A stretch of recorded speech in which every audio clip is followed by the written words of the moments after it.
Hello. It'd be nice to think that we knew most of what there is to know. It certainly seems that way in the 21st century, where if you go onto the internet, it is just full of information and answers.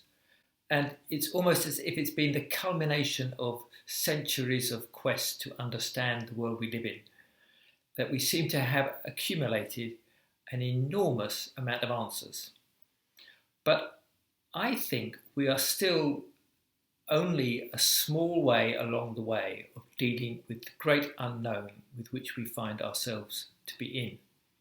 And we have generally focused upon the physical level and really made tremendous strides, particularly in the recent century, of understanding so much of what there is to know about the physical level. But really, there is more to it than that. And I think there are many levels beyond the physical level, a bit like a ladder, where the physical level would be the first rung of the ladder. And to talk about the other rungs of the ladder collectively, I would call them the living levels. And if you break that down, you have things like the world of the mind and how that works, or our feelings and the great range of feelings that we can experience and how they influence us. And at a deeper level, you've got to talk about the soul and how does that work, or the spirit. And these are some of the rungs of the ladder that I think we are now in a position to start exploring far more than we have done in the past. And this is all unknown for us. And whilst we have a great love of the known and feel that it's great to find the answers, we need to start thinking more about how we would engage with the unknown more usefully. And just one thought on that, and this was from a man who was promoting how to develop a very powerful memory. And he said the best way if you want to learn something rapidly is to forget everything you know about that subject and then go into the study of it, because you'll absorb and learn far quicker. And really, he was suggesting to get rid of all the answers that we have about something, because that causes us to be more alert and aware and absorbent to what we're dealing with. And this is one of the ideas that something more powerful than answers is the right kind of questions. And to give you an example of it, you meet somebody and you have answers about them. You know their name, you know the job they do, you know how many children they've got, you know something about their health condition.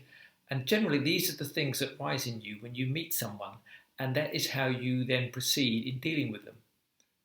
But it might be a whole different affair and far more revealing to come at meeting somebody from the standpoint of questions. So to ask, how do they seem to be today? Are they running fast or are they running slow? What's their nature?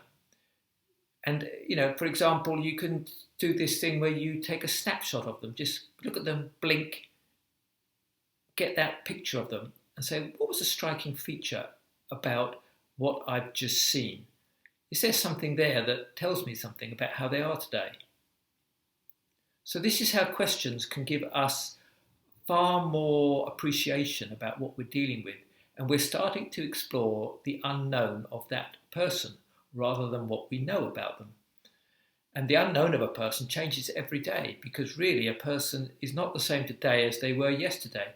Not necessarily in something great changing, but their mood, their feelings, what's just happened to them. And it's important to bring that into the picture. Or for example, you go to a new place and you say, well, what's its name and what's it famous for? And what happened here? And these are all answers about that place. But it might be far better to say, how do I feel about this place? What's it causing in me? Do I get a sense of something from this place? What is it? And so it goes on.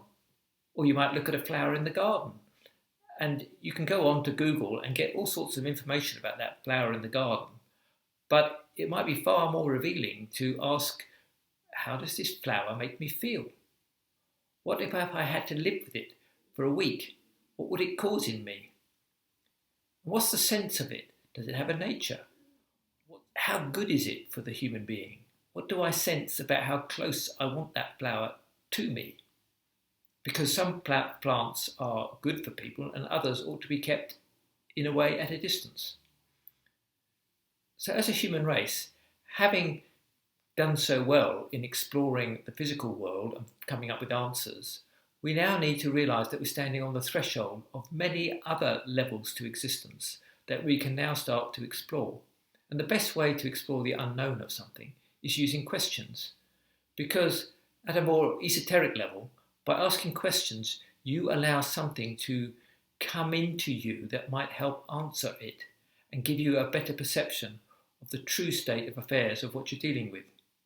So I hope that's inspired you a little to think more in terms of questions than needing the answers in order to proceed, because it truly is one of the great facets of being human that we can all use, and you don't need a great organisation to find out the answers for you, or a research body or some expert scientist to tell you how things work. You can find out for yourself. Hope you found that useful.